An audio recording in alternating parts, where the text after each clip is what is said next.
वक्त से पहले सपने देखना बंद करो, क्योंकि सपनों का परिंदा बहुत ऊपर उड़ता है, इंसान उतना ऊपर नहीं उड़ सकता है।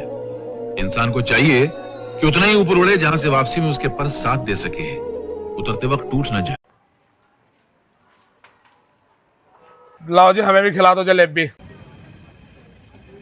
हम भी खा लेंगे भाई। लो जी। सुना बहुत ताकत है जलेबी में।